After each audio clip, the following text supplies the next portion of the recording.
거울을 보는데 이마가 점점 넓어지는 것 같은 기분. 샤워 후 배수구에 쌓인 머리카락을 보며 느끼는 그 미묘한 불안감. 이건 단순한 기분이 아니에요. 오늘은 탈모에 대한 과학적 진실과 우리가 믿어온 오해들에 대한 이야기입니다. 실제로 20대 남성의 20%가 이미 어떤 형태로든 탈모를 경험하고 있거든요. 30대가 되면 30%, 40대는 40%, 50대가 되기 전에 절반은 머리카락과 작별을 고하게 되죠. 이 패턴을 보면 거의 시간의 문제처럼 느껴지잖아요. 즉, 탈모는 올까 말까의 문제가 아니라 언제 시작되느냐의 문제예요. 그런데 더 무서운 건 이게 10대 초반부터 시작될 수 있다는 거예요. 아직 성인도 안 됐는데 벌써 머리카락이 빠지기 시작한다니 생각만 해도 끔찍하죠. 그래서 사람들은 온갖 이론을 믿게 됩니다. 머리를 너무 자주 감으면 안 된다. 스트레스 받으면 대머리 된다. 젤 바르면 모공이 막혀서 머리카락이 안 자란다 등이요. 그런데 이 중에서 진짜는 뭐고 거짓은 뭘까요? 우리가 실제로 할 수 있는 건 뭐고 아무리 해봐야 소용없는 건 뭘까요? 먼저 탈모가 어떻게 진행되는지부터 알아야 해요. 사람들이 머리카락을 잃는 방식은 크게 세 가지로 나뉩니다. 첫 번째는 측두엽 후퇴입니다. 이마 양쪽 관자놀이 부분에서 삼각형 모양으로 천천히 빠지는 바로 그 유명한 M자 탈모죠. 이건 다른 탈모보다 훨씬 일찍 시작될 수 있습니다. 놀라운 건 이 현상이 사춘기 때 대부분의 남자아이들에게 어느 정도 나타난다는 거예요. 그러니까 10대의 헤어라인이 조금 뒤로 물러났다고 해서 너무 패닉할 필요는 없어요. 이건 자연스러운 발달 과정이고 바로 대머리로 이어질 가능성은 낮습니다. 실제로 남성의 95%는 어렸을 때의 완벽한 직선형 헤어라인을 유지하지 못하거든요. 두 번째 유형은 정수리형입니다. 머리 꼭대기에서 시작돼 원형으로 빠지면서 점점 넓어집니다. 어떤 경우엔 아래쪽이 남아서 말발굽 모양이 되기도 하죠. 이 탈모의 특징은 마치 프로그래밍 된 것처럼 일정하다는 거예요. 과학자들이 실험을 해봤더니 탈모가 진행 중인 부위의 모낭을 몸 다른 부위로 옮겨도 그대로 빠졌대요. 이미 탈모 예정인 세포였던 거죠. 세 번째 유형은 전체적으로 머리카락이 얇아지는 확산형 탈모입니다. 여성에게서 가장 흔하지만 남성의 85%도 영향을 받아요. 무서운 건 실제로 대머리가 눈에 띄기 전에 이미 전체 모발의 절반이 사라질 수 있다는 사실이에요. 그렇다면 도대체 왜 머리카락이 빠질까요? 이걸 이해하려면 먼저 머리카락의 성장 주기를 알아야 합니다. 머리카락은 모낭과 모간으로 나뉘어요. 모낭은 피부 속에 살아있는 부분, 모간은 우리가 눈으로 보는 머리카락 자체입니다. 그리고 각 머리카락은 세 단계의 생애 주기를 거칩니다. 첫 번째는 성장기 2년에서 6년까지 지속되며 이 시기가 길수록 머리카락이 더 길게 자라죠. 두 번째는 퇴행기, 최대 2주 정도로 짧지만 중요한 단계예요. 이때 모낭이 수축하며 머리카락이 혈액 공급에서 분리됩니다. 마지막은 휴지기, 약 3개월 동안 머리카락은 아무 일도 하지 않아요. 그리고 이 시기가 끝나면 빠지고 새로운 주기가 시작되죠. 하루에 약 100가닥 정도가 빠지는 건 정상입니다. 전체 10만 가닥 중 0.1%니까요.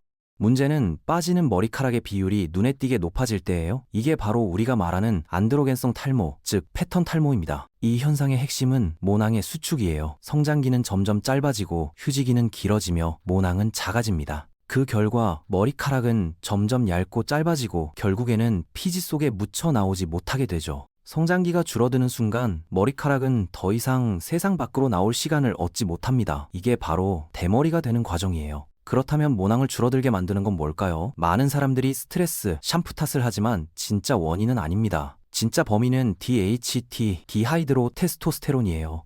DHT는 테스토스테론이 변환된 형태의 호르몬이에요. 이건 남성의 목소리를 낮추고 근육을 키우고 수염을 자라게 하는 데는 필수적이지만 두피에겐 독이에요. DHT는 모낭을 서서히 줄어들게 만들어요. 마치 원래 크기의 방이 점점 좁아지는 것처럼 모낭이 들어갈 공간이 줄어드는 거죠. 정리하자면 DHT는 머리카락을 자라게 하는 게 아니라 모낭을 작게 만드는 남성 호르몬의 부산물이에요. 이 DHT를 얼마나 만들어내느냐를 결정짓는 건 두피 아래 피지선 속의 5알파 환원 효소입니다. 이 효소가 많을수록 테스토스테론이 DHT로 더 많이 전환되고 피지도 늘어나죠. 결국 두피 환경이 나빠지고 탈모가 가속됩니다. 그렇다면 나도 DHT 민감형일까? 어떻게 알 수 있을까요? 답은 유전이에요. 아버지가 대머리라면 당신도 같은 경향을 가질 가능성이 높지만 놀랍게도 엄마 쪽 유전자도 중요합니다. 2017년 에든버러 대학 연구에 따르면 탈모와 관련된 유전 신호 287개 중 약 40개가 X 염색체, 즉 어머니에게서 물려받은 부분과 직접 연결되어 있었어요. 결국 외할아버지의 머리를 보는 게 미래 예측에 더 도움이 될 수도 있는 거죠. 하지만 유전이라고 해서 완전히 손놓을 필요는 없습니다. DHT를 억제하는 약물들이 있고 일정 부분 개선이 가능하니까요. 다만 성인이 되기 전 DHT를 강제로 줄이는 건 바람직하지 않습니다. 이건 본질적으로 남성 발달에 필요한 호르몬이기 때문이에요. 그 대신 우리가 일상에서 할 수 있는 건 분명히 있어요. 가장 기본은 두피 청결 유지입니다. 피지가 많을수록 DHT 생성이 활발해지니까요. 영국의 모발 전문의 애너벨 킹슬리는 이렇게 말했어요. 두피는 얼굴 피부와 같다. 매일 세수하듯 매일 머리를 감는 게 중요하다. 즉, 매일 머리를 감는 건 탈모 예방의 시작이에요. 젤이나 포마드를 써도 될까요? 많은 사람들이 젤 바르면 모낭 막혀서 머리 빠진다고 말하지만 과학적 근거는 없습니다. 머리카락 자체는 죽은 세포라 제품이 닿아도 상관없어요. 단 두피에 직접 바르는 건 피하세요. 염증, 가려움, 비듬을 유발할 수 있거든요. 그럼 스트레스는 어떨까요? 스트레스가 탈모를 직접적으로 만들진 않아요. 하지만 일시적인 텔로겐 탈모증을 유발할 수 있습니다. 큰 충격을 받거나 심한 불안 상태가 되면 몸이 생존 모드로 전환돼 모발 성장 같은 비필수 기능을 일시적으로 중단해버리거든요. 이 경우 대부분 3에서 5개월 이내에 다시 회복됩니다. 유전자를 바꿀 순 없지만 두피를 관리하고 영양을 공급하고 스트레스를 줄일 순 있죠. 여기서 구체적으로 어떤 음식을 먹으면 좋을까요? 첫째, 단백질이에요. 머리카락의 주성분인 케라틴은 동물성 단백질로 만들어지거든요. 계란, 닭가슴살, 생선 같은 음식이 좋고 일주일에 최소 3에서 4회는 먹는 게 좋아요. 둘째, 아연이에요. 아연 부족은 탈모와 직결되는데 굴 같은 페류나 소고기, 호박씨에 많이 들어있어요. 하루에 남성 기준 11mg 정도만 되면 충분하거든요. 셋째, 비오틴이에요. 고구마, 아몬드, 해바라기씨, 계란 노른자에 풍부하고 일일 30mg 섭취를 목표로 하세요. 넷째, 철분이에요. 시금치, 굴, 붉은 육류가 좋은데 특히 여성들이 생리 때문에 철분이 부족해지기 쉬우니까 주의해야 해요. 다섯째, 오메가3 지방산이에요. 연어, 고등어, 견과류에 들어있고 두피의 염증을 줄이는 데 도움이 돼요. 견과류, 달걀, 고구마, 씨앗류는 두피 환경을 개선합니다. 결론은 이거예요. 아무리 좋은 샴푸, 좋은 약을 써도 기초가 없으면 안 된다는 거죠. 신체가 기본적인 영양소로 머리카락을 만들 수 있는 환경을 만들어줘야 하는 거예요. 현재 세계의 모발 산업 규모는 약 40억 달에 달해요. 그만큼 많은 사람들이 해결책을 찾고 있다는 뜻이죠. 대표적인 약물이 피나스테리드인데 남성의 약 86%에서 탈모 진행을 멈추게 한다는 결과가 있습니다.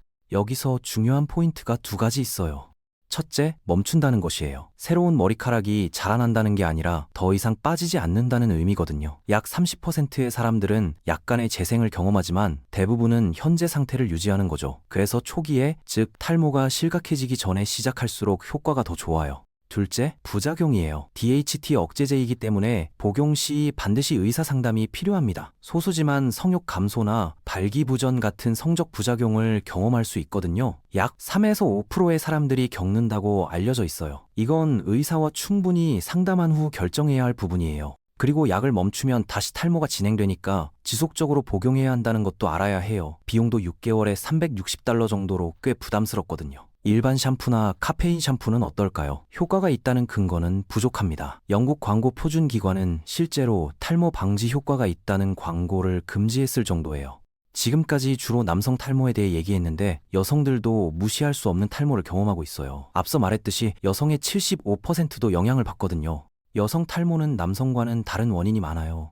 첫째는 호르몬 변화예요. 피임약을 시작하거나 중단할 때, 폐경기에 접어들 때 탈모가 심해질 수 있거든요. DHT 수치보다는 에스트로겐과 프로게스테론 같은 여성 호르몬의 변화가 더 중요해요. 둘째는 철분 부족이에요. 생리 때문에 여성들은 남성보다 더 쉽게 철분이 부족해지고 이게 직접적으로 탈모를 유발할 수 있거든요. 셋째는 헤어스타일로 인한 견인성 탈모예요. 너무 타이트한 포니테일이나 묶은 머리를 오래 유지하면 모낭에 지속적인 스트레스를 주게 되고 탈모가 발생해요. 여성들이라면 정기적인 혈액 검사로 철분, 비타민 D 같은 영양소 수치를 확인하고 필요하면 의사와 상담해서 호르몬 치료를 고려할 수도 있어요. 남성 탈모 약인 피나스테리드는 여성에게 다른 부작용을 일으킬 수 있으니 절대 자의로 복용하면 안 돼요. 결국 탈모는 피할 수 없는 운명이 아니라 관리할 수 있는 과정입니다. 그리고 과학은 정말 빠르게 발전하고 있어요. 지금 개발 중인 약물 중에는 모낭을 실제로 재생시키는 것도 있고 줄기세포를 이용한 치료법도 임상 단계에 있거든요. 어쩌면 5에서 10년 뒤에는 지금보다 훨씬 간단한 해결책이 나올 수도 있다는 거죠.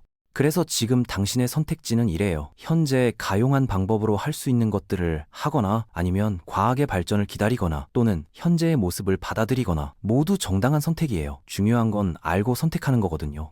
왜 인류에게 탈모 유전자가 남아있을까요? 한 가지 흥미로운 이론이 있습니다. 고대에는 대머리가 지혜와 성숙의 상징으로 여겨졌다는 거예요. 대머리는 나약함이 아니라 나이를 먹으며 생긴 권위의 표식이었던 셈이죠. 그래서 결론은 이겁니다. 탈모는 약점이 아니라 인생의 또 다른 변화일 뿐이에요. 머리카락이 줄어도 자신감은 줄일 필요가 없습니다. 과학은 모발을 연구하지만 당신의 매력은 이미 증명되어 있으니까요.